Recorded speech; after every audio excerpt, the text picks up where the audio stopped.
Today I'm gonna present my final report. So the title is The Returns to Schooling Among Informal and Formal Workers, a case study of Indonesia. So this is the outline of my presentation. So I'm gonna start off with the motivation, in which I'm gonna discuss the introduction of the topic and explain why is employment in the informal sector high in Indonesia. And then I'm going to move on with the literature review. And after that is the data analysis, in which I present evidence using available data. And I'm gonna move on to the policies and theory of change. And lastly, I'm gonna briefly explain the limitations. Okay, so now I'm gonna start off with the first section of the presentation, which is the motivation. So this is the introduction of the topic. In the labor market, workers carry a distinctive set of abilities and acquired skills, in which we refer to as human capital. And it's also noted that the skills we obtain in school contribute to an important component to our stock of knowledge. And according to the human capital theory, higher levels of education is associated with higher earnings. The schooling and earnings model is based on the idea that education is associated with the increase of workers' productivity, and in return, wages rise because of the increased productivity. And this is depicted in figure 1, which we can see on the right side of the slide. Informality has been a part of the Indonesian labor market and left out from the formal regulatory environment for a long time. In Indonesia, using labor force surveys, researchers have found that the informal sector employs between 61 and 70% of the total labor force. And in spite of the fact that not all informal workers are poor, and not everyone who is poor works in the informal sector, the informal sector in Indonesia is regularly connected to vulnerable employment and unstable income. Figure 2 provides the data for the percentage of labor for the informal sector in agriculture, in which over the past 5 years, the percentage of labor for the informal sector in agriculture is always above 87%. And why is employment in the informal sector high in Indonesia? So in Indonesia, informality seems to be better explained by a combination of the rational exit and the dual economy models based on Berger et al. 2015, in which in the rational exit model, firms would exit the formal sector when the costs of formality are greater than its benefits. So informal sector firms may enjoy tax advantages, cheaper wage rates, and other cost advantages from not complying with tax rules and other regulations. As for the dual economy model, we assume that firms and formal firms are structurally different, in which informality is a byproduct of poverty. Also, one of the contributing factors for the high employment in the informal sector in Indonesia is because of the immediate result of the 1997 Asian financial crisis, which saw a decline in the number of workers from the urban areas and the industry sector against a simultaneous increase in the number of workers in the rural areas and the agriculture sector. That's the motivation. And now I'm gonna move on to the next section, which is the literature review. The literature on the wage effects of schooling among informal and formal workers is still scarce. A notable study by Vivat Surakit and Vek Benyong Ratana 2020 examined the returns to education among the informally employed in Thailand. The study uses individual level data from the Thailand Household Socioeconomic Survey in 2011 until 2015 and used the IV approach to tackle indigeneity. Contrary to the expectations of the authors, the estimations found substantial returns to investments in formal education for informally employed Thai workers. As for the case of Indonesia, studies that estimate the returns to schooling between informal and formal workers are still unavailable. However, there has been numerous studies that estimated the returns to education that focused on gender differences, differences between types of secondary schooling attainment, namely general, vocational, and Islamic schools, or SMA, SMK, and MA, and also school expansion programs. For example, studies by Deolalikar 1997 and Duflo 2001 presented comprehensive estimates of returns to investment in education in Indonesia, and both of them claimed that schooling was a rewarding investment. While Deolalikar 1993 focused on the gender differences in the returns to education, Duflo 2001 focused on the school expansion program in the New Order era between 1974 and 1978 due to the large windfall from the Mid-East oil crisis, which is the SDN Press program. And furthermore, there are studies that estimated the differences in the returns to schooling between workers that graduate from different types of secondary schools, namely SMA, SMK, and MA. The studies correspond to the studies by Pasai and Quarina 2010 and Mois 2020. Specifically, Pasai and Quarina 2010 estimated the rates of returns to vocational and general upper secondary education, or SMK and SMA, using Susunas 2007, while Mois 2021 estimated the returns to education between graduates from general and madrasah schools using the IFLS 2014 dataset. Finally, there are also available studies that use the IFLS 2007 dataset to estimate the returns to schooling in Indonesia with addressing the indigeneity problem using the IV approach and sibling fixed effect.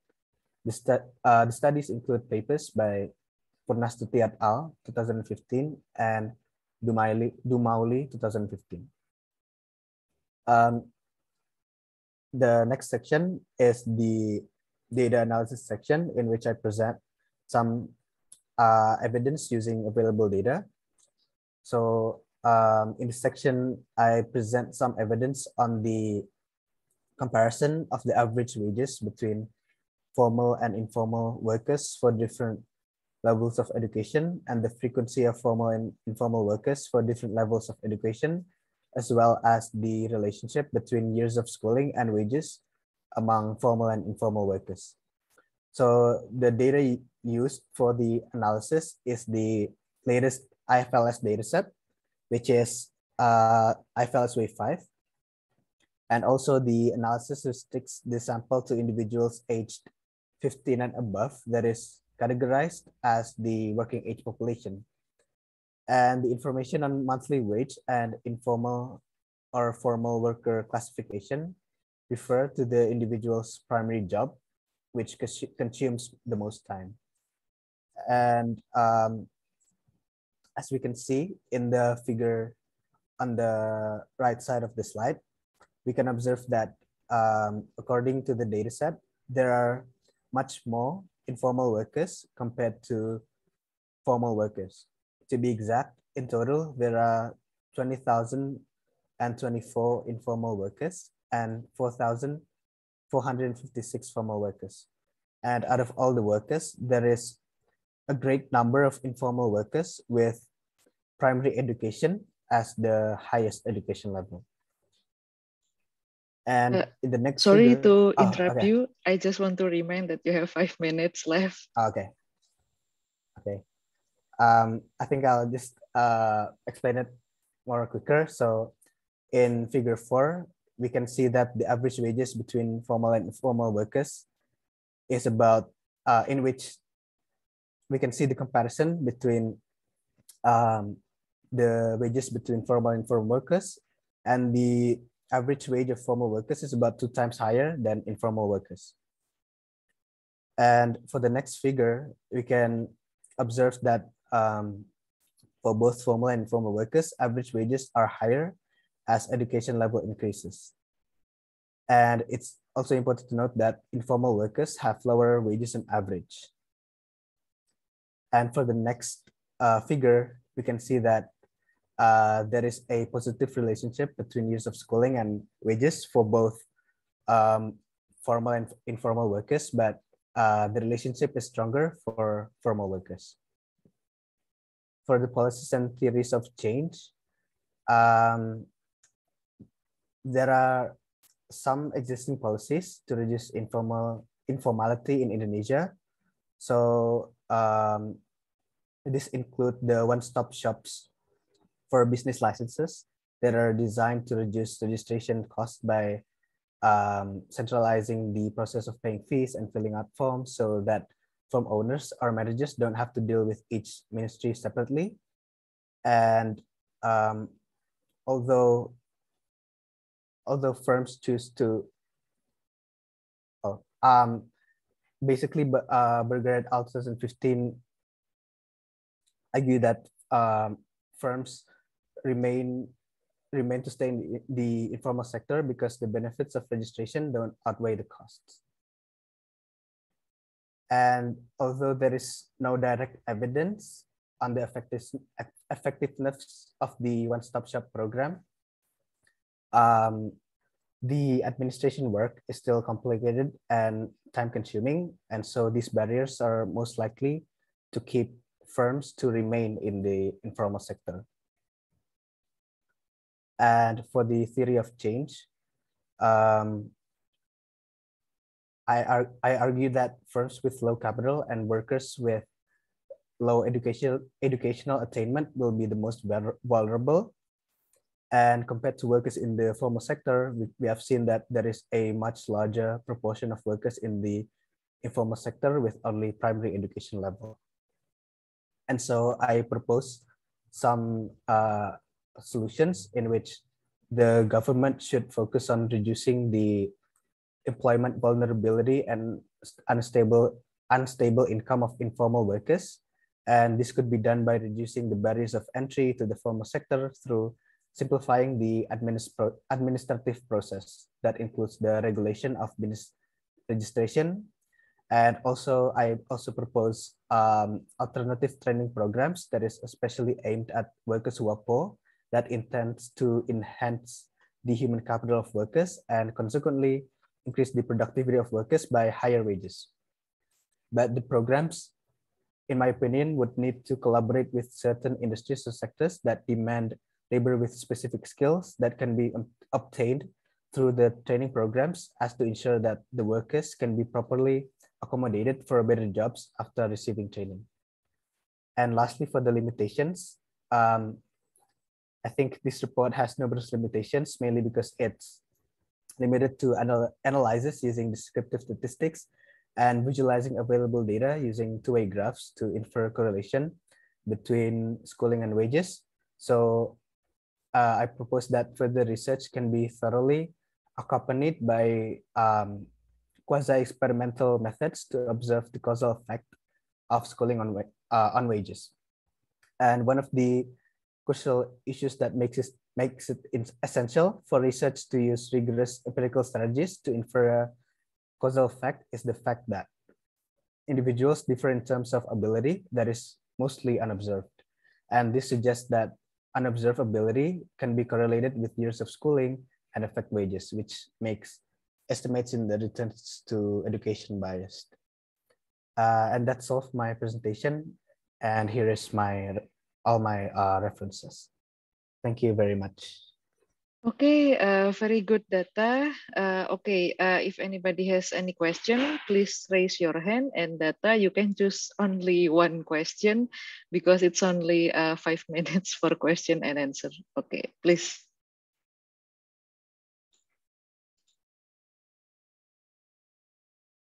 Anybody has any question?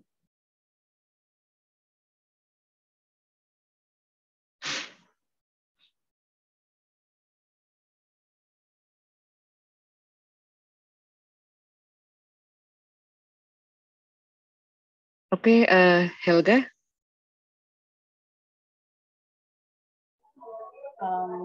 First of all, is my voice audible for everyone? Yes, you are audible. Yes, Helga. Okay. I want to ask regarding use data you have mentioned about reading before. So my question is, we have read literature that actually training is not doesn't really increase the returns of the workers. Is a training for informal workers like relevant to say increase their competitiveness in the labor market? That's my question. I'm sorry if there's something wrong with my question, but that's what I've read previously. Thank you. Okay. Thank you, Helga, for the question. So I actually don't know if training programs are relevant or not, but so this is just a suggestion. But according to my suggestion, I think it's better if the programs could actually collaborate with certain industries or sectors that demand labor with specific skills that can be obtained through the training programs. Because with the past policies in Indonesia, like the Kartu Prakerja, I don't think they have. I don't think they will be able to ensure that the workers can actually obtain better jobs after receiving the training. And I think, in my opinion, it would be good if the programs could actually collaborate with certain industries or sectors in which after the workers obtain the training, they can actually move to better jobs and earn higher wages. But I'm not sure whether it's relevant or not. So I think there should be like evaluations of the training programs before we can actually determine whether it's relevant or not. But yeah, so this is actually just a suggestion from me, seeing that for the previous policies like the Kartu Prakerja, I don't think they can actually ensure that the workers can be properly accommodated for better jobs after they receive the training. So yeah, that's it's only a suggestion. Okay, thank you, Helga. Thank you, Data, for the answer. Okay, thank you, Data. Thank you for the question, Helga. Let's move on to the next presenter. Aryo, are you ready to present? Hello, ma'am. I'll try to share my screen. Okay, please.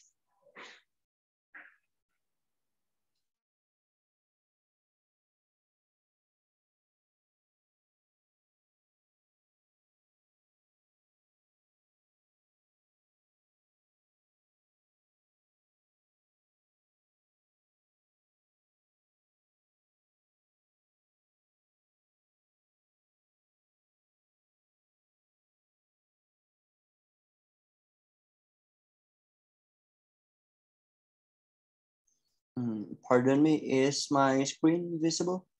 Yep, your screen is visible and you are audible. Oh yeah, and so good afternoon, Miss Amanda and my fellow classmates. So today I'm going to present my progress so far regarding the project on our workshop. And I have to apologize in advance because I couldn't turn on my camera because I will be afraid that my laptop's RAM will be overexerting. And since the presentation duration is limited to a maximum time of 15 minutes, I only put on PowerPoints, and most of the presentation's content is minimalized. So if you guys want to know further info and data attachments regarding my presentation, I will send you guys my paper if you would like to. So moving on.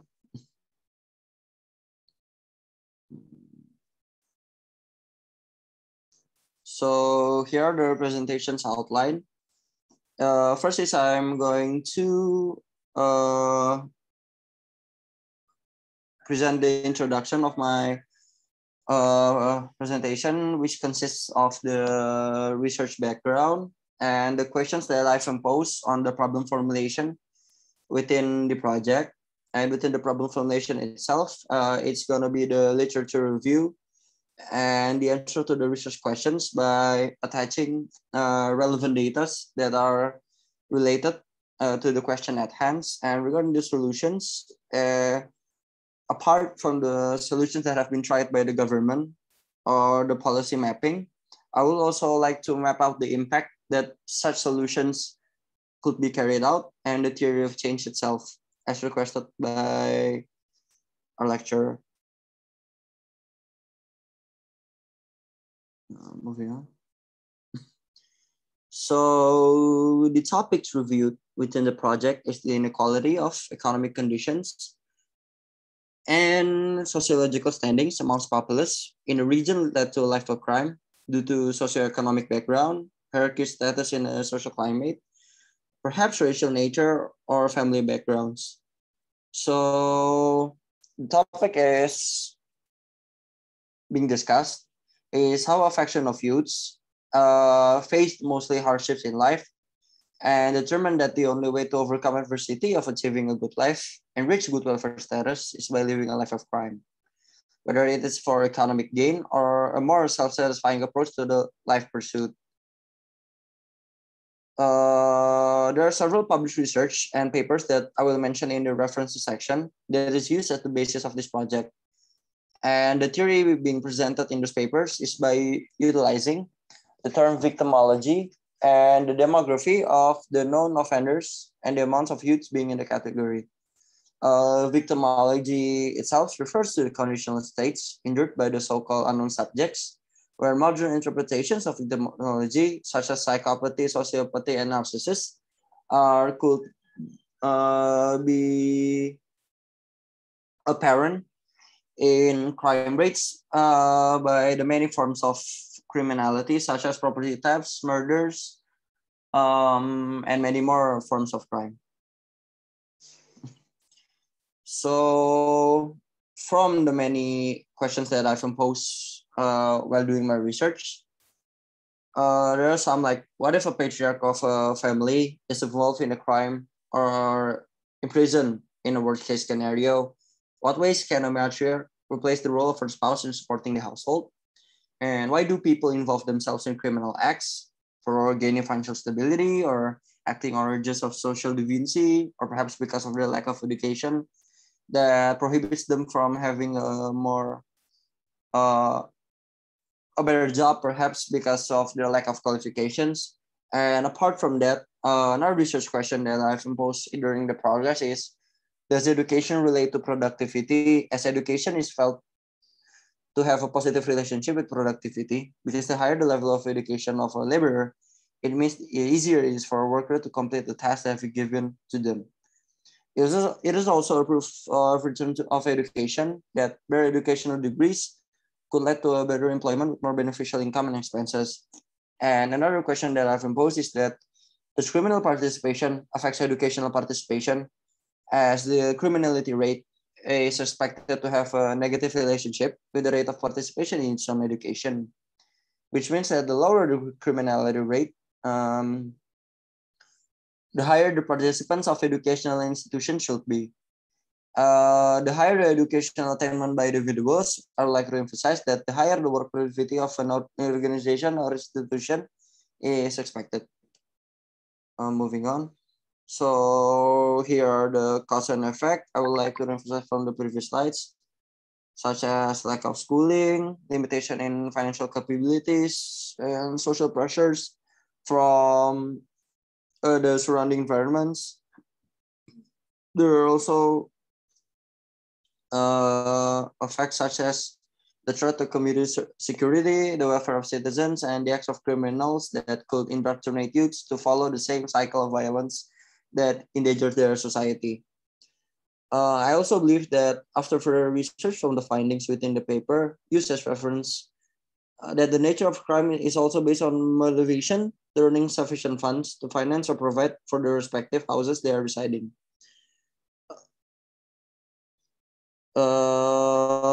According to the publication by SPKBK or Sistem Pemantauan Kesejahteraan Berbasis Komunitas, there are many elements or aspects to consider when a member of a family involved as the perpetrator of a crime is in prison.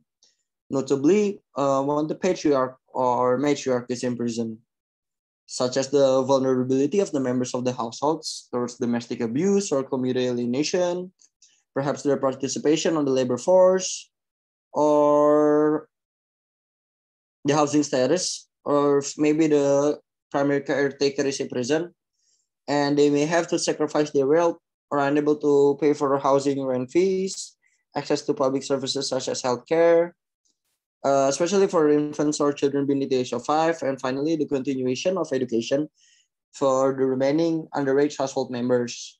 As the concerns is maybe that the children of the imprisoned matriarch or patriarch has to sacrifice their schooling in order to support their own households by finding jobs. So this is a simple illustration of a data where the routine violence incidents and the damage caused by criminal acts. So as you can see in Indonesia, most of the trend is based on property crime, such as theft and then corruption. Mostly theft because the materialistic goods that every household possessed represents the wealth of every individuals, and I believe that most of the criminals finds that material possessions is the most easy to be traded into cash or perhaps to be used to support their own household. A little bit of a literature review. The previous data was taken from SNPK, also known as Sistem Nasional Pemantauan Kekerasan di Indonesia. It increases further my decision to base my project on the impact of crime within household financial stability. I would like to see it this way. If a patriarch of a household fell victim to a crime occurrence, then their family could not survive as they are dependent on the patriarch to support them financially. This complicates things for the matriarch, as now the household is dependent on her to support them. This certain dynamic feels intriguing for me, and I would like to discuss it further within the paper itself. So, by mapping the solutions by the government that they have established, one of them is Sistem Pemantauan Kesejahteraan Berbasis Komunitas. That said, it emphasizes that opportunities such as equal education chances and admittance, such as job openings and many more, could not be utilized greatly due to this bias between genders. Unfortunately, most citizens must work harder to earn rights to study or work at higher institutions than some who will earn it with less complications or obstacles. Another variable is to be accounted for is the role of a working wife within a family, as I believe that when the matriarch earns income, if a patriarch loses his role in the household to support it financially, then a matriarch will step up. So, Sistem Pemantauan Kesejahteraan Berbasis Komunitas maps every households that are within the concern or have the variable that are concerned with from the government that such as households could not support themselves.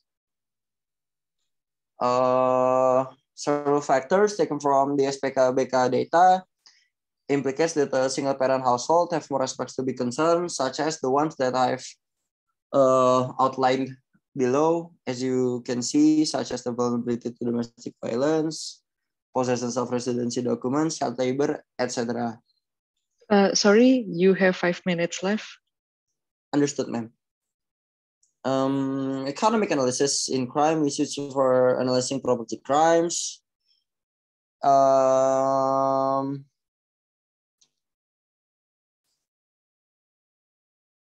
It generally done secretly, not using violence, and based on rational calculation of profit and loss. I believe that property crimes relates more to the economy compared to other forms of crime. Like the equilibrium theory in general, crime also has a level of balance formed from the demand side and the supply side. From the supply side, crime is determined by a criminal who commits a crime. Offers the crime raises public demand for security protection for crime in its territory. So the government influences both, namely as a security service provider and provider of the punishment for the perpetrators of the crime itself. The offering of crime is formed due to several factors, I believe, such as the cost of obtaining to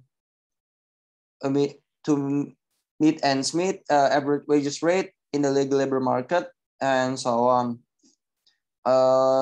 Based from what I've read in Vaccine 1999, education and welfare may also be considered to increase the opportunity cost of committing a crime related to the increase in income from legal work. Crime protection demand is a demand for protection and insurance from individuals or communities that have a negative relationship with crime. And as you can see here, the target population of the programs, such as the SPK-BK itself, is towards unemployed, with family where the caretaker is unemployed or below the poverty threshold, designated widows, the ones who have disabled family members, and mostly specifically orphans. The types of assistance itself could be access to medical aid,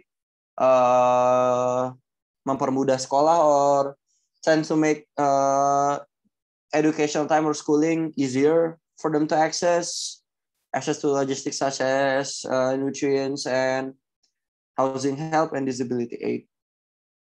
However, from such policy mapping, most of the citizens of the society also have solutions themselves. I want to emphasize such as child marriages, where it is quite a stigma or branding that in Indonesia, a child is an economic burden. So for families that couldn't support their households or their childs, perhaps by giving their child away to be wed, could mean that it could decreases their burden, and therefore their child is another household's burden or their husband respectively. Most widows also remarry or perhaps induct themselves in polygamy as a way to be supported if they cannot support themselves. It is a common threat in Indonesia. Another one is by stop schooling. I believe that the younger generation of the household itself will pursue employment. However, due to their low qualifications and limited time in schooling, I believe that they will shift themselves into the informal sector, and for their youth, their response is that they earn low-paying jobs. Hereby is my references that I've used for my paper. As you can read there, or perhaps you all want to screenshot it. Overall, that's my presentation. Thank you for listening. I'm open to all questions and critics. Thank you very much. Okay, thank you very much, Aryo. Does anybody have question? Please raise your hand.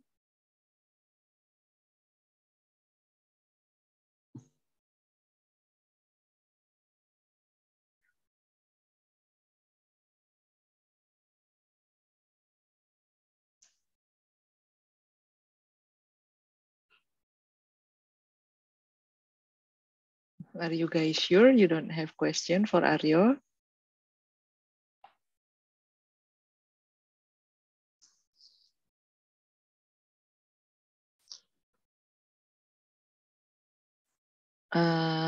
Okay, if you don't have question, that's fine. Let's move on to the next presenter. Very good, Aryo. Thank you very much.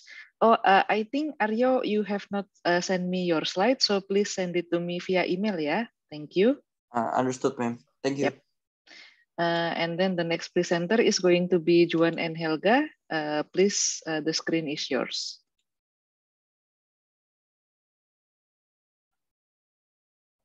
Okay, I will start the share screen. Okay. Just wait a minute.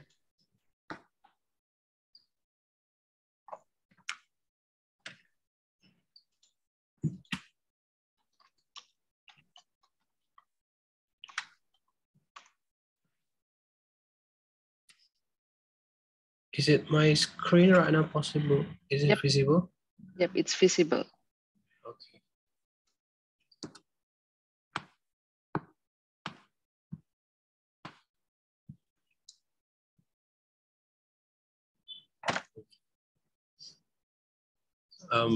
I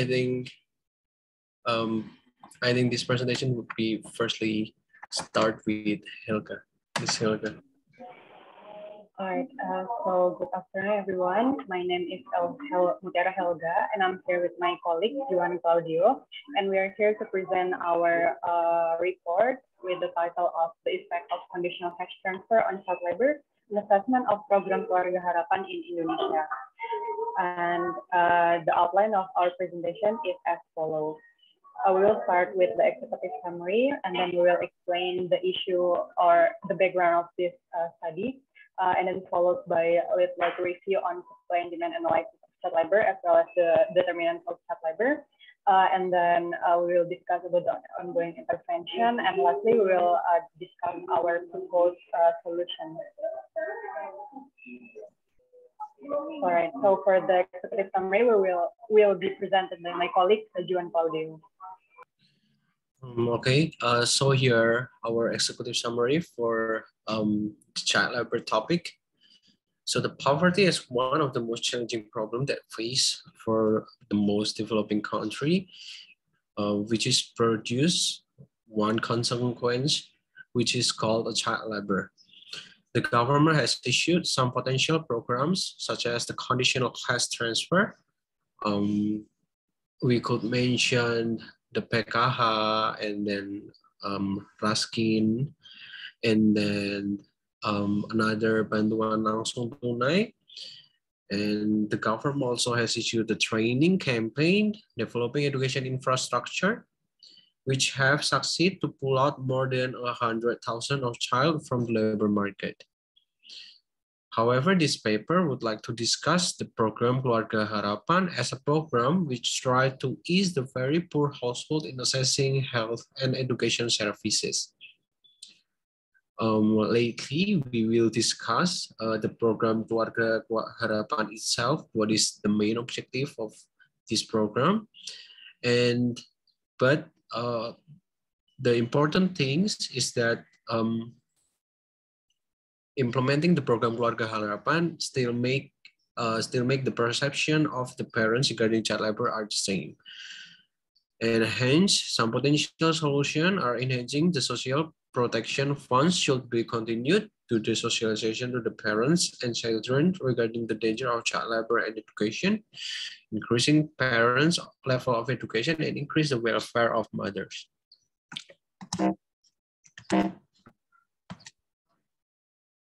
Okay, so I will start next to the introduction part.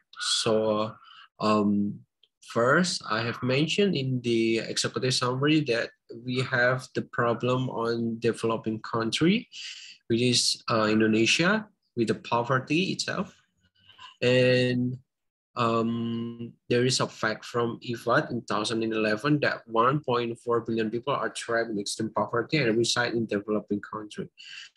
And this poverty to produce child labor, while child labor perpetuates poverty, which lead to future poverty. So it's like intergenerational poverty, like I mentioned there.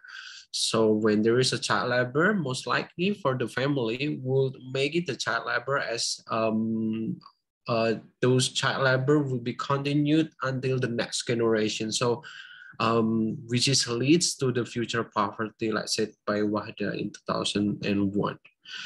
And then the government come up with the CCT program or conditional cash transfer program is one of intervention to maintain the level of poverty.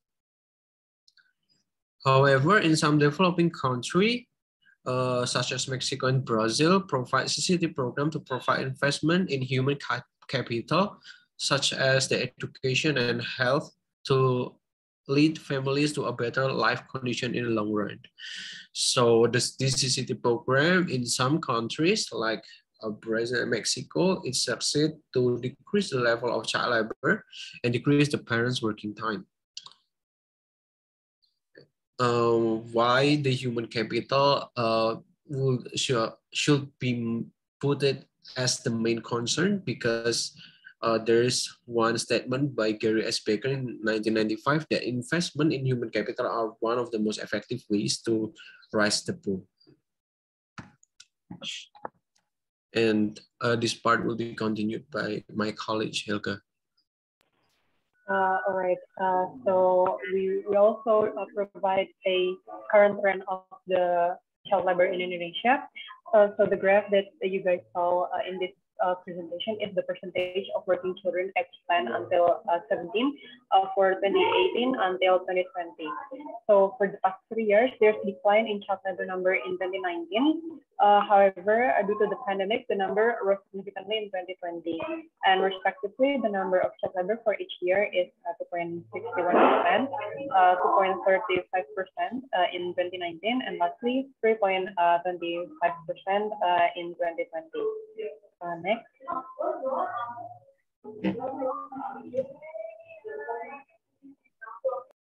And here, defining child labor itself, we take the definition from ILO, which is child labor is defined as work done by children that deny them of their childhood potential and dignity, and that is damaging to their health, physical and mental development. For instance, like work underground and water, at dangerous heights, work for long hours, and most likely in Indonesia, those children are working in the farming sector, in the agricultural sector, and this work, yes, and it is mentioned that, and roughly 60% of children aged 5 until 17 years old would perform some type of farm labor, including farming, fishing, aquaculture, forestry, and animal husbandry. This statement was in line with our case in Indonesia that most of child labor are also working for the agriculture.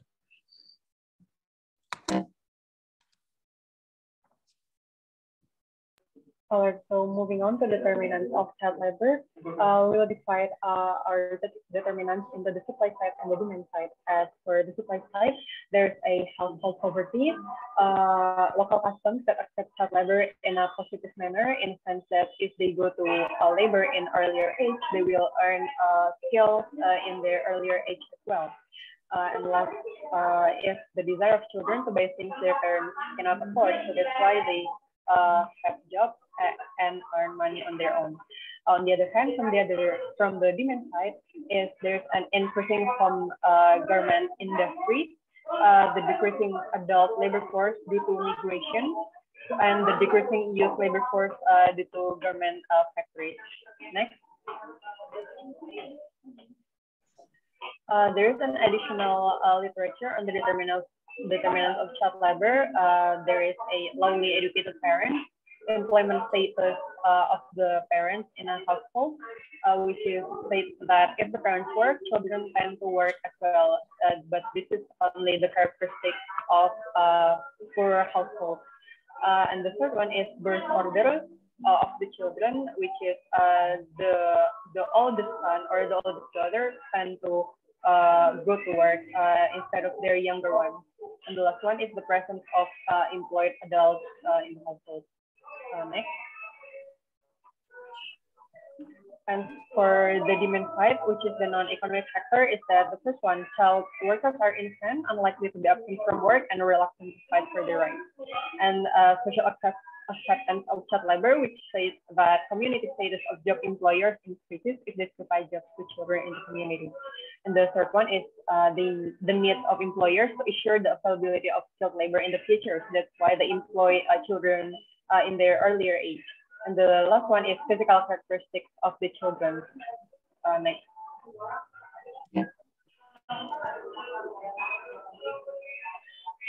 So the literature has several discourses that uncover the determinants of child labor, which I have mentioned before, some of them. And another determinant will be poverty, credit market imperfection, poor institution, household size and composition, as well as social norms and dynasty. A study by Gustami and Jen also mentioned that one of the non-pecuniary factors of child labor is the power structure in the household.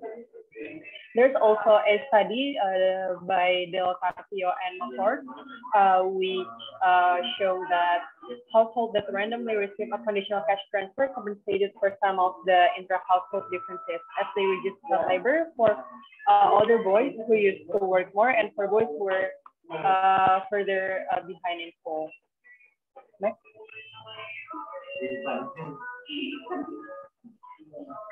All right, so I will present about the ongoing intervention for just this slide and then continued by my colleagues.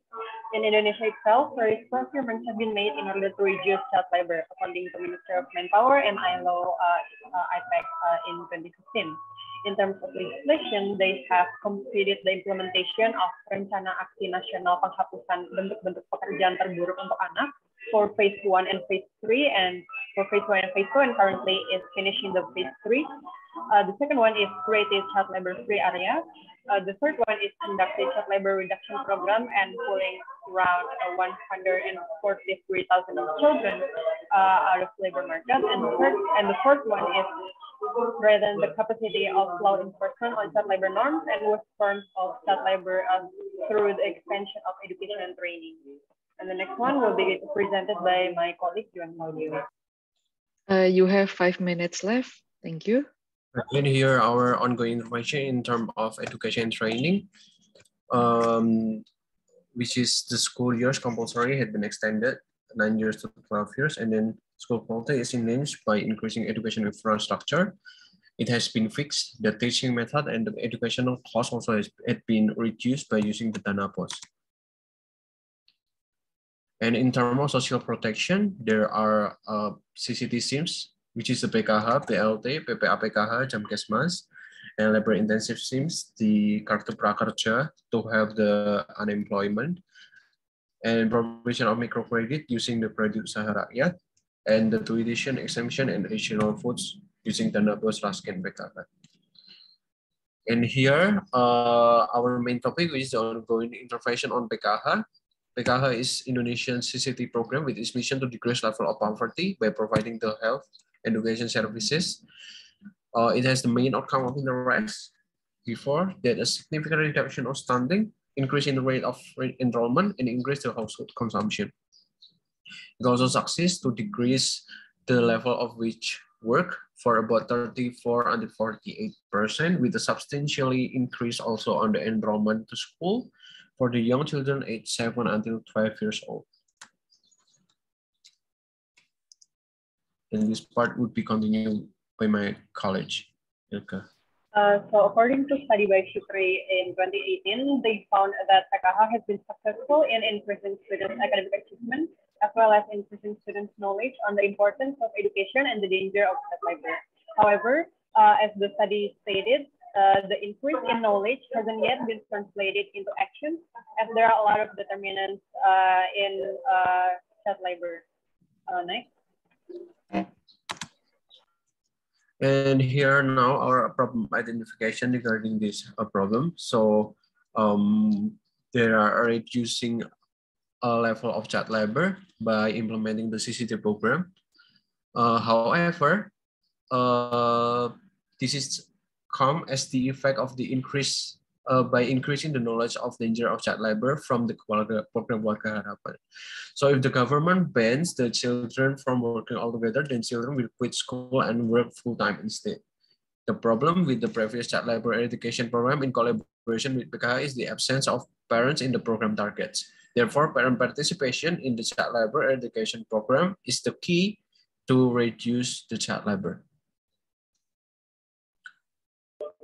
And so we would like to provide a solution, which is conducting a child labor education program with additional program targets of educating the parents of the danger of child labor as well as the importance of education. So according to the theory of change, there are 5 steps or 5 inquiries to conduct the program. The first one is the input.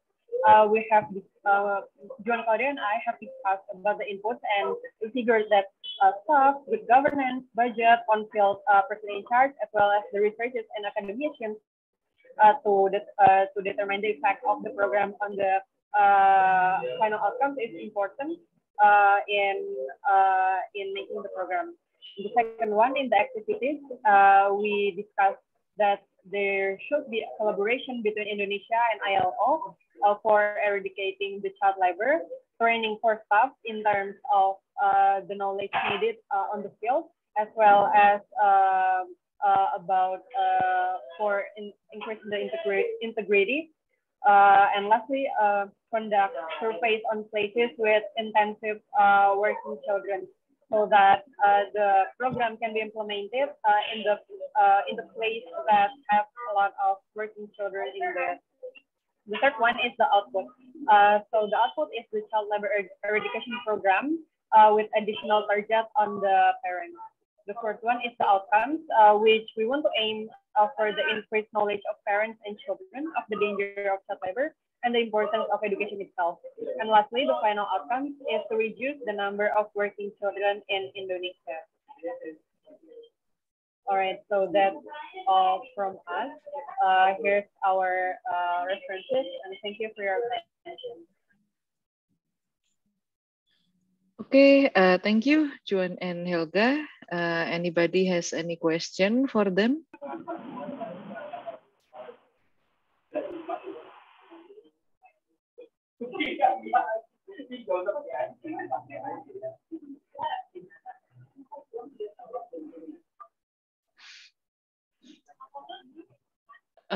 Okay, nobody has question, then that's fine. Okay, thank you, Juan and Helga. Very good. Let's move on to the next presenter. Thank you, Bu Amanda. Yep. Thank you. Yeah.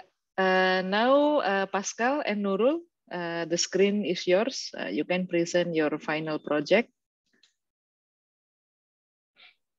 Okay, Miss, I will share my screen. Mm-hmm.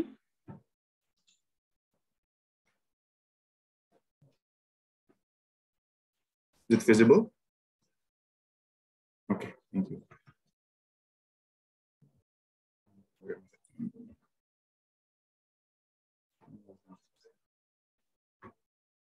Okay. Good afternoon, Bu Amanda and friends. Today, me, Pascal, and my colleague Nurul, we will be presenting our research of the project of analyzing and assessing the acceptance of COVID-19 vaccine in Indonesia amidst the current pandemic.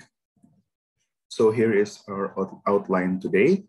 First, we will study, elaborate the motivation and then the source of the problem, and then preview studies on RCT and using interventions on boosting vaccinations, and the solution and effectiveness that had already been implemented, and followed by the recent vaccination data, and we'll top it off with the policy recommendation that we propose. Okay, so for the first part, I will hand it to Nurul. Okay, thank you, Pascal. Can you please move to the previous slide? Yes, okay. Up until today, we actually still know that the COVID-19 pandemic is still not over yet. The virus is still out there and spreading all over the world. However, we don't have to worry. Still, there's a chance that we can combat this pandemic with a strategy what's so-called herd immunity. where it means that most of the population should be vaccinated or have been infected by the virus, which then will lower the possibility for the virus to find a new host to mutate.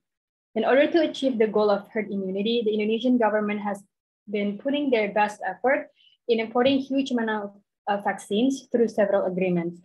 While the supply of vaccines are coming progressively to Indonesia, the number of demand for COVID-19 vaccination is not as much as the government has been expecting.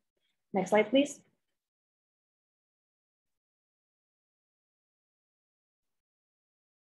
Okay, so in terms of the supply, Indonesia's Ministry of Health has signed an international agreement with COVAX, Gavi, WHO, and UNICEF to secure the availability of vaccine doses for Indonesia.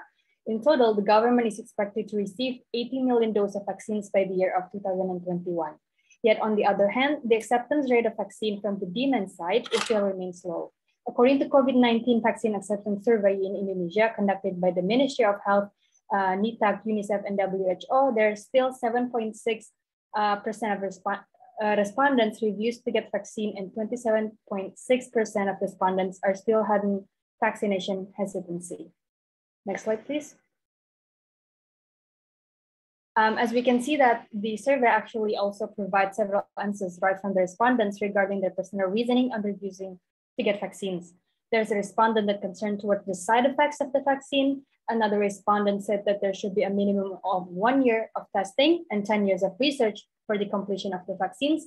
And also another respondent also that are concerned on the medical cost incurred for the vaccination program.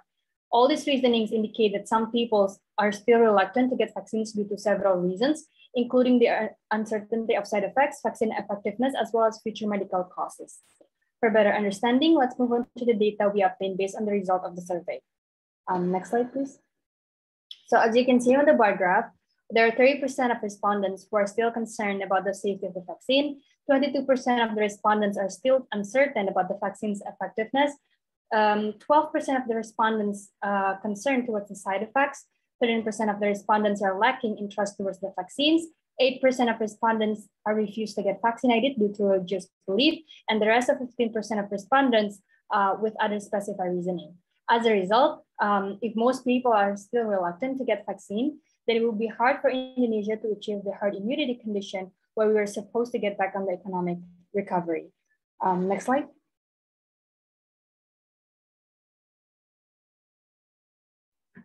Okay, thank you. I will continue with the source of the problem. So according to Rockster in a BBC website, there are several psychological factors that may cause differences in people responding to vaccination. These factors are called as 5C, containing confidence, complacency, calculation, constraints, and collective responsibility. Confidence refers to the subject's belief of the effectiveness and the safety of the vaccine, as well as the health service who provide and execute the vaccination. As one example, up until June 2020, it has been found that at least 850 sources of information are hoaxed regarding the COVID-19 virus. So this may hinder the confidence of each receiver of vaccine. And the second factor is called the complacency or kelengahan, which refers to whether the person perceives a certain illness as a serious threat to their health. And if there is a perception that if the vaccine only eliminates a small amount of the transmission risk, vaccination is then considered as a less important measure. The third factor is called the calculation or the perhitungan. This factor refers to the involvement of the people searching and evaluating the advantages or disadvantages and the cost benefits of the vaccination through numerous resources and references. Unfortunately, the process of information calculation is often misled by people due to the dominance of the anti-vaccine group that have existed massively through social media. The fourth factor is constraints or halangan or convenience, which affects the kenyamanan. This factor includes how easy and accessible the vaccine is for the people, which also includes affordability, availability of vaccines, access to health service, knowledge, literacy, etc., where this one is the prominent determinants of vaccination decisions. The fifth factor, the last one, is called the collective responsibility, which is tanggung jawab bersama. This factor refers to the willingness of the people to protect themselves and others from getting infected through the self-vaccination. The benefits of vaccination program are visible when there are enough people who are successfully vaccinated and forming a herd immunity. Okay, next we will continue back to Nurul. Okay, so now we will discuss about several previous studies that have analyzed the impact of randomized controlled trials on boosting vaccination. Next slide, please. So a study done by Banerjee et al. 2010 examined how immunization camps and non-financial incentives in the form of lentils can improve the immunization intake in India. The design of intervention divided into 3 different groups. The first group, or the group A, only received once monthly reliable immunization camp. The group B received both once monthly reliable immunization camp as well as the lentil benefit. And the last group is the control group, which means that they are not receiving any treatment. And then the result shows that group B, or the treatment group who received both immunization camp as well as the lentils, shows that there are 38.3% significant increase of full immunization intake. This implies that the people in poor areas are willing to take full immunization only if they receive food incentives, since they find it more attractive. Moving on to the second study is done by Witus and Larson 2021, which they analyzed the effect of randomized controlled trials using video intervention towards the COVID-19 vaccination intention. Specifically, the intervention is in a form of YouTube video explaining on how COVID-19 mRNA vaccines work. The design of the program is divided into 4 different interventions. The first one is that the video is delivered by a male narrator. The second one, the video is delivered by a female narrator. The third one, the participants are only reading the text of the transcript of the video. And the last group is the control group. The result shows that participants who watched the video with the male narrator showed a statistically significant increase in vaccination intention compared to the control group. Meanwhile, the video performed by the female narrator shows more variation in results. Next slide, please. Okay, so continuing to previous RCT studies, the third study we found is by Dixon et al. In 2019 about the educational intervention for HPV vaccination. So the study conducted a study to analyze the intervention of the educational and socialization to recipients of HPV vaccination or the human papillomavirus. The design put the intervention group to receive a digital video outlining the risks and benefits of vaccines using a tablet in an examination room. The results of the ITT, or the intention to treat analysis, shows that in the control group, 50.1% received a dose within 2 weeks, and in the treatment group, 64.8% of the treatment group received the same amount of the vaccine within the 2 weeks of the visit and the socialization. The estimates showed that adolescents in the intervention clinic group had nearly double the odds of receiving a dose of the vaccine. Here and also you could see that the efficacy of the tablet-based educational intervention. Yeah, the video was shown with the tablet in the healthcare facility. So the treatment subjects were brought into a room, given the video socialization with the tablet, and the efficacy of this intervention was shown to be significant, resulting in triple odds of vaccine acceptance. It is more likely that families were asked more about the vaccine after the use of the video socialization, which delivered positive reinforcement messages. These suggest that patient-centered education strategies delivered in a clinic setting via information technology, which can have a positive effect on the acceptance of health behaviors.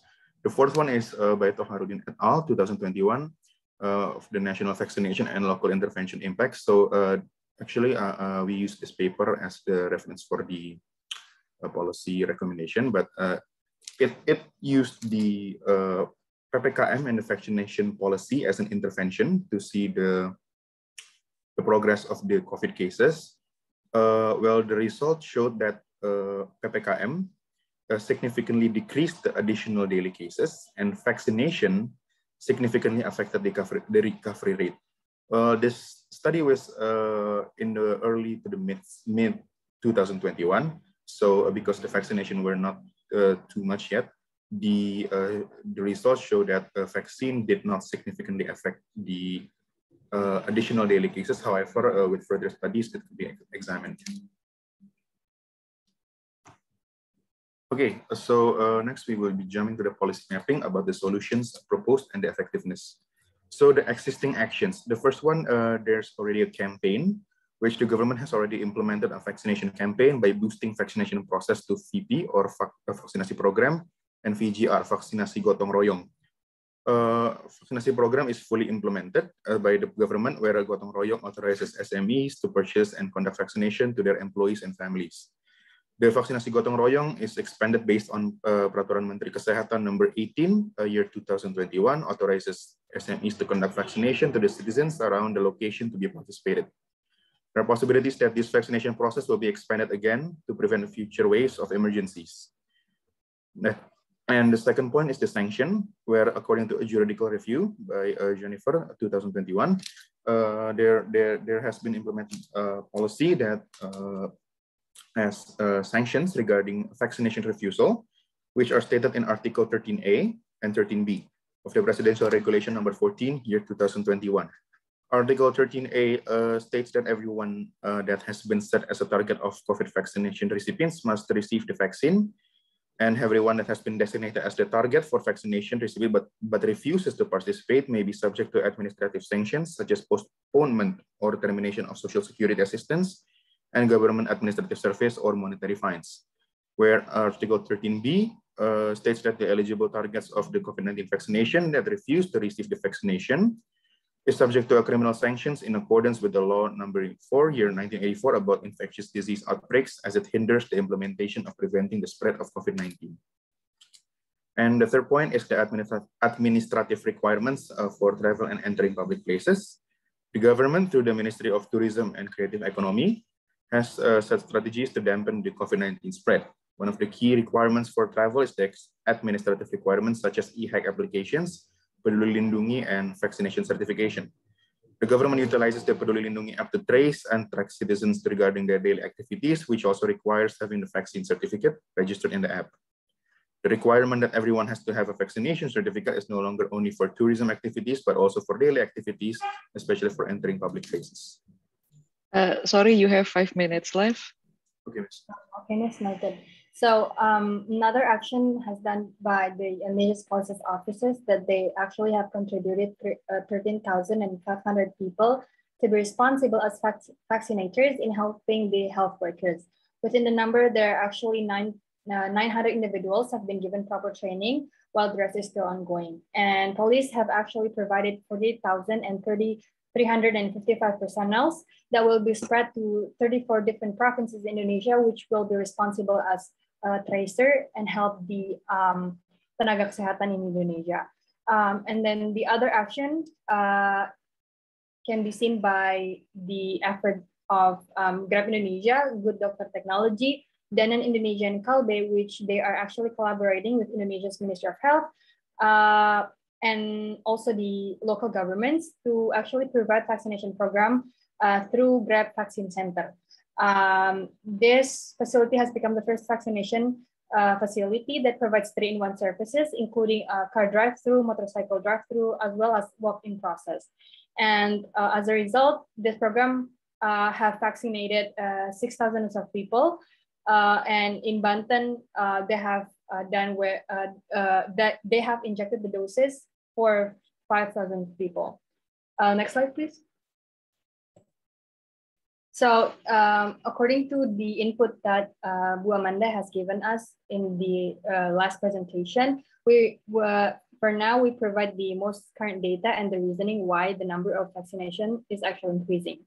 So referring to the most recent vaccination data by Ministry of Health, by the September 29th, 2021, there has been 1,291,850 of an additional first vaccine receiver, and there's also 757,275 of an additional second vaccine receiver, and 7,283 of an additional third vaccine receiver. Next slide, please. So in line with the recent data, we found that most effective intervention was actually due to the existence of Gotong Royong vaccination program. This program actually helped by Kamar Dagang Industri Indonesia, or known as Kadin, to help the Ministry of Health in distributing the COVID-19 vaccines. So subsequently, this program actually have distributed 76,910 numbers of vaccines and has injected additional 21,616 vaccine doses to the people. Next slide, please. Okay, jumping to the last part, I will explain about the theory of change. I divide it into two for the individuals who are most in need and the policy recommendation that we propose. Okay, so for the targets, for the individuals who are in most need, the vaccination program is designed for all citizens within a country. However, some groups of people are still having low acceptance towards the vaccination program. The problems underlying this issue could be in accordance with the explanation that we have elaborated before. Moreover, it can be highlighted with the dominant reasoning behind the low acceptance of vaccination due to the limitation of reliable information about the vaccination. Therefore, the analysis here and the proposed policy later will be addressed mainly to all of the citizens, specifically those who have less education, less level on income, and as well as those with less information access. So the policy recommendation, as stated above, as stated before, policy recommendations that are suggested are to boost vaccination acceptance, especially the citizens who have less level of education, income, and information access. These characteristics show the condition of people living in rural or less accessible areas where the majority of them may not be aware of the vaccination information and benefits. Recommendation policies that can be implemented, the first we propose is the non-financial incentives for households. So this is in accordance with the RCT designed by Banerjee et al. 2010 about boosting the intervention to support immunizations in rural India, where it shows the non-financial incentive of lentils increased immunization rate by 38.3%. Therefore, here we propose that non-financial incentives could be in the form of food, materials, or groceries, or household needs that could be given to residents who want to be vaccinated, where they have never been vaccinated before. So for the first dose receivers. And the second one is the modern technological socialization. This is in accordance with the two studies by Wittes and Larson and Dixon of the implementation of the technological intervention in the form of YouTube and other video media socialization, which can increase the vaccination acceptance rate by more than 50%. As technological progress has always been improving, especially in this online-based activities era, the use of video socialization could be implemented as many more people have access to gadgets and the internet. For the rural areas that have difficulties accessing the internet, video socialization could be conducted in the local area healthcare facility, such as the study by Dixon et al. 2029. Okay, so the third one is the revision. I propose the revision or the creation of policies that contradicts with vaccination. So here we found that there could be several existing articles or regulations that may allow some people or to justify them to reject the vaccination. Despite the sanction of refusal stated in Article 13A and 13B before in the presidential regulation, there could be other articles that contradicts, which is analyzed by AXA 2021. There's the Article 5, Paragraph 3, Undang-Undang Number 36, year 2009, was stated in Indonesia. Setiap orang berhak secara mandiri dan bertanggung jawab menentukan sendiri pelayanan kesehatan yang diperlukan bagi dirinya. And the Article 56, Paragraph 1, Undang-Undang Number 36, year 2009. Setiap orang berhak menerima atau menolak sebagian atau seluruh tindakan pertolongan yang akan diberikan kepadanya setelah menerima dan memahami informasi mengenai tindakan tersebut secara lengkap. So the first article that everyone has the right to independently determine the health services they need. And Article 56 mentioned that everyone has the right to accept or reject any part of the relief measures that will be given to him or her after receiving the full information. Although Article 56 actually has an exception for diseases that can quickly spread to a wider community, policies like this usually who usually brought up human rights issues could cause misperception and to the citizen and could be a factor that justifies them to reject the vaccine. Revised or new policies could be created to straighten up this issue or to put this vaccination as an excuse where the whole world is implementing the same goal. Vaccination policies could also be supported with the ongoing strict implementation of community activities restriction enforcement or CARE or PPKM in Bahasa Indonesia. Toharudin et al., the study that I explained before, did a study using PPKM and vaccination as the intervention, showed that PPKM significantly decreased the amount of additional daily cases, where vaccination significantly affects the recovery rates. Yeah, that will be all from us. Thank you for listening. Any questions? Okay, thank you, Pascal and Nurul. Anybody has question for them? Yeah, I think there is one from Vincenza, please. Okay, thank you. So Pascal and Nurul, you mentioned previously that you suggest a non-financial incentive in a form of food security. In my opinion, it would be very costly for the government. So how will you convince the government that this policy is effective? Thank you. Okay, so the question is how to convince the government about the costly for the government about the incentive for vaccination. Yeah. Okay, so as I stated before, of the individuals who are most in need, those people are in the people with low level of education, low level of income, and less access to information. This is usually associated with people in rural areas, poor people in rural areas, and an argument that could be proposed is those people are usually found it more attractive if they were offered an incentive such as the food security, food materials, and other household needs. And that's from the individual, the micro side of the peoples. And from the macro side, they propose that the boosting the vaccination will speed up the country's rate to achieve the herd immunity. And here we can also propose to the government that the faster that the country could achieve the herd immunity, the faster is the whole circular economy activity could be started again. I think that would be the arguments that I can propose to the government and to answer your question, Vincenza. Thank you. Does that answer your question? Yes, it is. Thank you, Pascal. Okay, thank you, Pascal and Nurul. Very good, yeah. So let's move on to the next presenter. Vincenza, you are next. The screen is yours. Okay, Miss.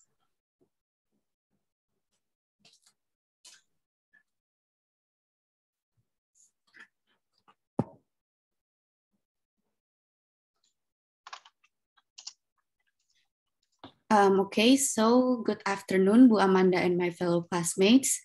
My name is Vincenza Vitalonga, and today I'm going to present my final project on workshop on development economics with the title of The Impact of Level of Education on Child Marriage in Indonesia.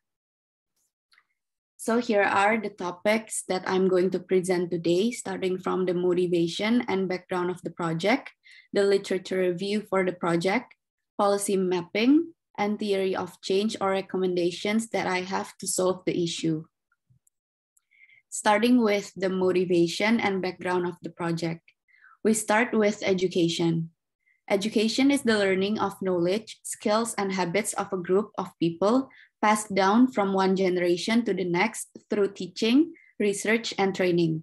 In the opinion of experts, education is related to the real function, which is to prepare members of society to earn a living, develop individual talents for personal satisfaction and for the benefit of society, preserve culture, and instill skills necessary for participation in democracy. In today's era, education is very important to support a better future. However, in reality, there are still many children, especially in Indonesia, who cannot get a proper education. Many children are already working and even forced to marry because of economic limitations. This is, of course, can be a big problem for most countries, especially developing countries like Indonesia. Many children in Indonesia are compelled to marry due to financial constraints in their families. This will result in an increase in the number of child marriages in Indonesia. The issue of child marriage is, of course, strongly tied to the individual's degree of education, as well as the level of education of those around them. Parents with a poor degree of education are more likely to marry off their children when they are young. With a limited educational background, it is difficult for parents to find quality jobs and adequately support their children, especially when it comes to access to school. So parents choose to marry off their children rather than to add the burden of their family life. Now let us talk about child marriage. Child marriage is a marriage that occurs to women under the age of 18 years. Another definition also states that child marriage is marriage carried out by teenage at the age of less than 18 years, where there is no physical or psychological readiness of the teenager. The issue of child marriage is, of course, closely related to the level of education of the individual and also other people around them. Parents with low levels of education tend to marry off their young children.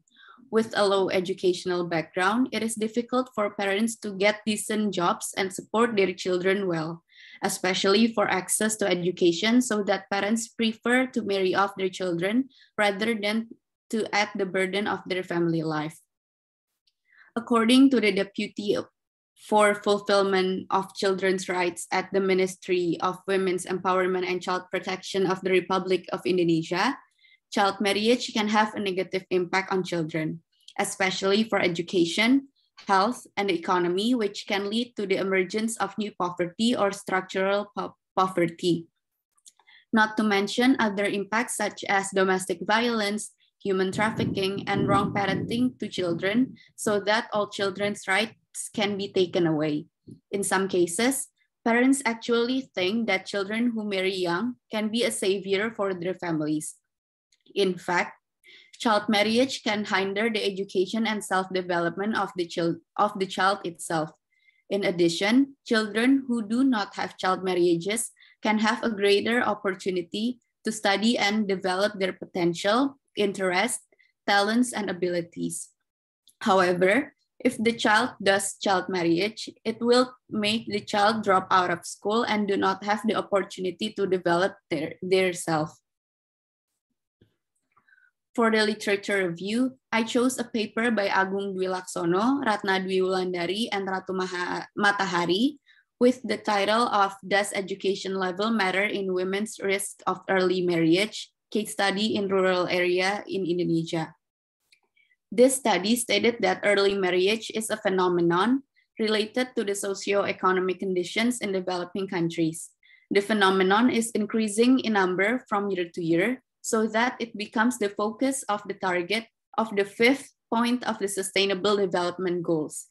The 2018 National Economic Survey, or SUSANAS, noted that there were around 1.2 million adolescents who are married before the age of 18. Moreover, the Indonesian government is also targeting a reduction in the prevalence of early marriage from 11.2% in 2018 to 8.74% in 2024 through the 2020 to 2024 National Medium-Term Development Plan, so that by 2030, it can be targeted that the rate of early marriage is at 6.94%. The results show that women who have secondary education have a risk of 0.396 times compared to women who have primary education to experience an early marriage. Meanwhile, women who have a higher education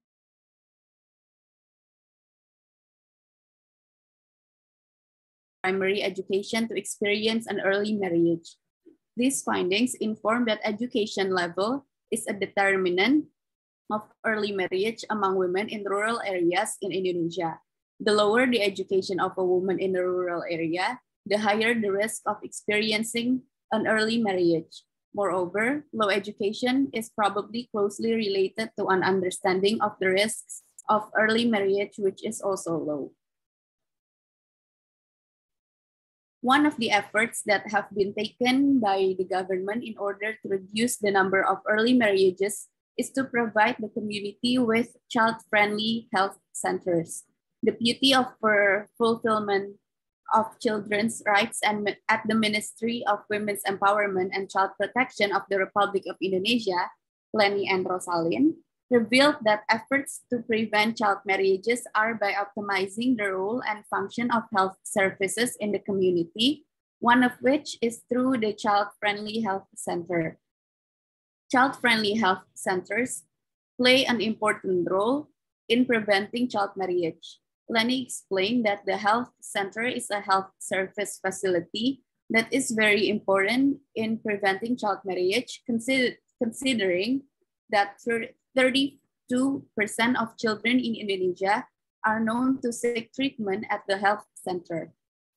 If health centers throughout Indonesia can meet 8 of the 15 indicators of child-friendly health centers, and their function is optimized to prevent child marriage, then this can help save and improve the quality of Indonesian children as the nation's next generation. Another effort that has been made by the government as the prevention of child marriage in Indonesia is cooperating with various agencies such as the health service through youth care, health service programs, school health enterprises, and youth posyandu. As of 2019, the government, as we all know, has changed the regulation regarding the minimum age for marriage for women from 16 years to 19 years. In addition, counseling on prevention of child marriage in various Islamic boarding schools and madrasah was also held, as well as the involvement of the Education Office by including material on reproduction and the impact of child marriage. However, when discussing efforts to prevent child marriage, this issue is a shared responsibility. Not only government, but the community must also take part by following the efforts that have been made by the government.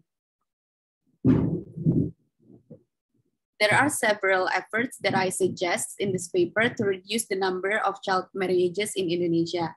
Number 1 is providing formal education. Efforts to raise the minimum age for marriage for women in 19 years, provide more opportunities for girls to complete high school education before they marry. Susunas in 2012 shows that high school graduates are less likely to get married immediately than junior high school graduates. This can be because many high school graduates prefer to continue their education to college or immediately look for work to ensure their future rather than getting married immediately. Ensuring children to stay in school will also prevent them from child marriage. This will also bring economic benefits, not only for himself, but also for the country.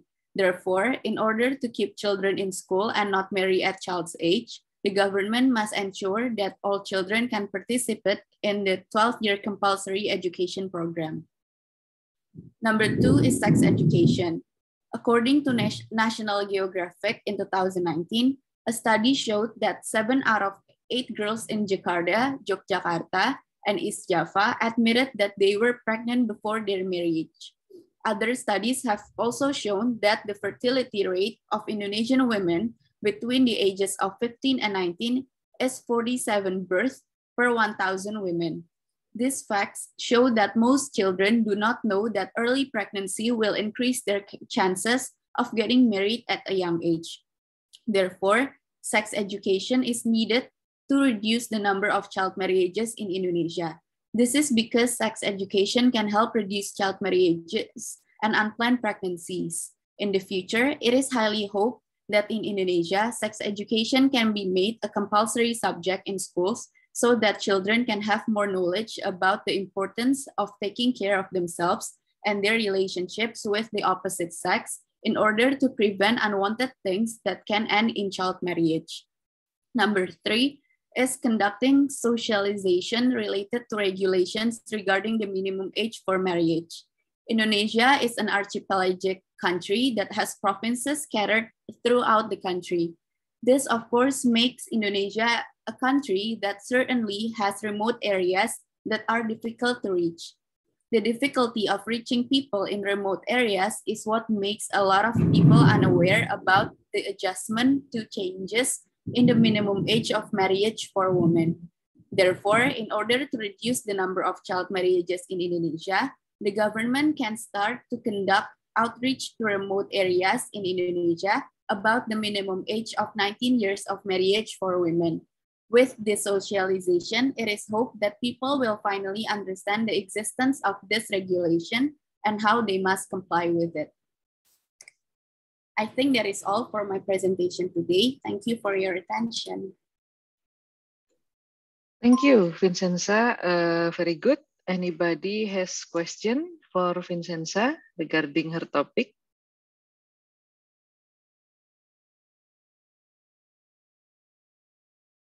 Okay, Pascal.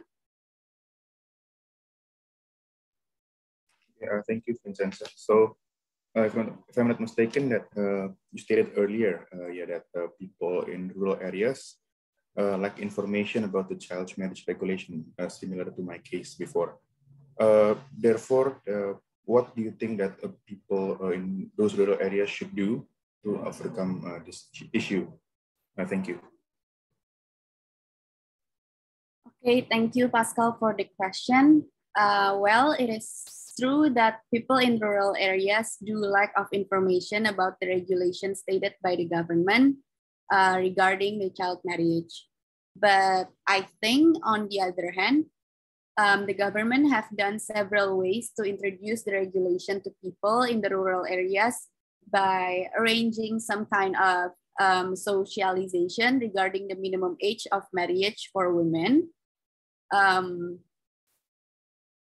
Maybe the one thing that the people in the rural areas should do is to attend the socialization and to adjust with the regulation, since lots of them are still refusing the regulation because of their previous beliefs and tradition.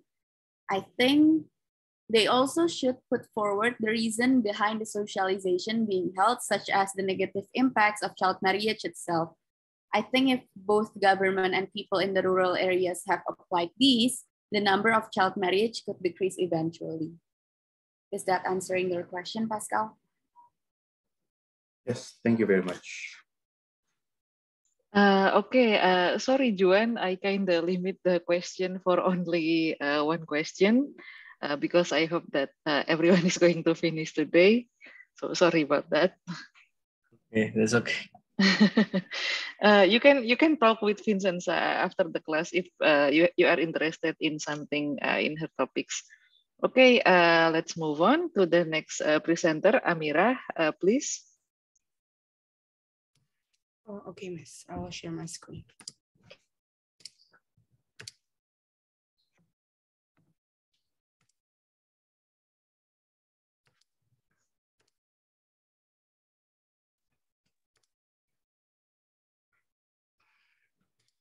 Miss, I'm experiencing a technical difficulties, so I should quit the Zoom and then rejoin. Is that okay?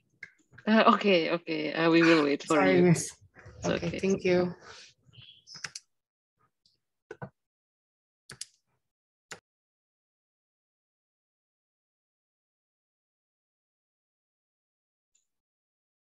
Oh yeah, we can see your screen, Amira. Okay. Just a moment. Is my screen visible? Okay. So good afternoon, Ms. Amanda and friends. Today I will present about the return of education on employment in Indonesia. Here's the outline for today's presentation. First, I will explain about the introduction, then the literature review, solution offered by the government and other organizations, and then follow up from the stakeholders, and last about the solution using a theory of change. Back in 1997, the United States was facing a decline in return on education. This was related to the expansion of the education sector in that country. This incident also occurred in Indonesia. According to the research by Purnastuti, Indonesia faced a decline in the return of education in 1993 until 2008. This is also due to the large expansion in the education sector.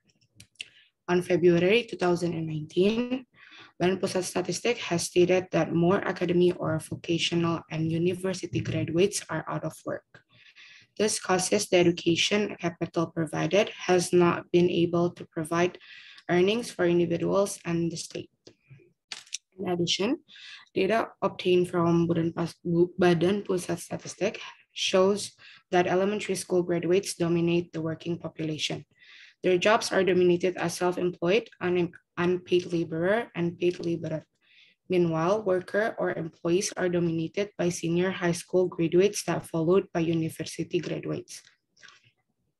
As I mentioned, elementary school graduates dominated the working population. This happen might be due to an intergenerational poverty, or those individuals are not aware about the importance of education. Based on the graph, the number of main jobs of university graduates as unpaid laborers has an increasing trend, while the number of university graduates who are paid laborers tend to decrease. This makes the capital used to pursue higher education return less than it should. The large number of university graduates who have not found permanent jobs can be caused by, first, according to Bairagya, there might be a mismatch in demand or skills, or the low absorption of labor market in developing countries. Second, wage differential are the cost of university graduates still not getting permanent jobs. As research from Widayanti 2018, that there is a difference in wage payments in the same education makes the return on education vary. Moving on to the literature review, previous research has shown that education has substantial impact on labor market outcomes, such as earnings and employment, as well as non-market outcomes such as health, longevity, civic participation, and criminal activity. According to Nicol 1979, its share of schooling up to 12 years reduces the expected duration of unemployment by over 4%, and that an individual who possesses qualifications at an average level or above is most likely to reduce the expected unemployment duration by 12%. On the other hand, Yubilianto 2020 stated that the investment in higher education in Indonesia is relatively profitable. College graduate workers are estimated to earn 60% higher salaries than high school graduate. With a study period of 4 years, the return on education provided is 15%. Here are several solutions offered by the government and other organizations. The government have conducted a job analysis. The government can increase research on the needs of companies and employees so as to increase return on education. Indonesia has also conducted an education study with the OECD regarding work programs. This collaboration generates funds to fund education. The second solution is by trying to be innovative through imitating other countries. In this case, Indonesia have BELCA program that is more or less the same as a program in Malaysia about labor training, in which the program focuses on giving a training program for certain working industry, specifically for the unskilled laborers. However, the effectiveness is questionable, since by looking at the youth employment rate in Indonesia, it exceeds the available quota of BELCA. And last, NGOs help to formulate policies. In this case, Minister of Manpower Indonesia collaborate with ILO to tackle the mismatched skill in Indonesia by formulating policies that are established to tackle the problems which objective to increase the labor demand and the level of education of the people. Following up with the stakeholders, private sector began to open up employment opportunities with wider educational specifications. And then the private sector also began to expand the company in order to absorb labor. Moreover, the private sector and the government have also begun to provide funding for MSMEs or startups that have potential to grow bigger. Several NGOs also help improve the skills of the workforce by providing training and job recruitment for unskilled labor, such as Circle Indonesia and Kualita Pendidikan Indonesia. So here are the solutions using the theory of change. First, the inputs will include government as the one that provides education costs. There should be staff that will help the establishment of a new program or policy. And in order to improve laborers' education, there should be academic institute and staff involved. Then the activity will be the government should improve and add additional quantities for the BLK program. Other than that, private sectors or NGOs should provide training for underskilled laborers. Moreover, to have a more accurate data to work with, the government can conduct a more thorough job analysis. And lastly, the government should implement the compulsory schooling law, since it is believed that changes in compulsory schooling laws have been shown to have a significant effect on educational attainment and have been a commonly used instrument for education. The desired output through the mentioned activities will be skillful laborers, and the demanded skills by companies are equivalent with the quality of skills supplied by the laborers. Furthermore, the outcome will lead to more people with higher education are likely to have a job, and thus numbers of employed individuals aren't only dominated by elementary school graduates. And in the end, the final outcome will be an increase in the number of employment. And I think that's all for my today's presentation. Thank you for your attention. Okay, good. Thank you, Amira. Anybody has question for Amira?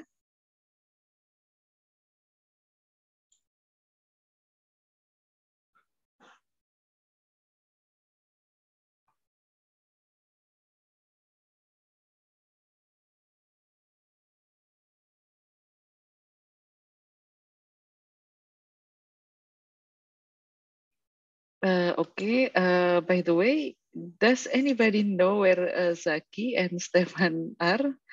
Do they have other class? Actually, Miss, me and Helga have tried to contact them, but we still don't receive any answer from them. Oh, okay, okay. Okay, because everyone has presented, I guess that's it.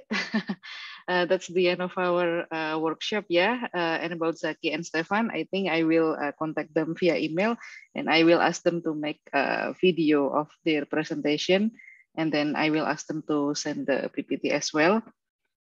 And then that's it for us, yeah. You don't have final exam. This is your final exam. You have finished your project.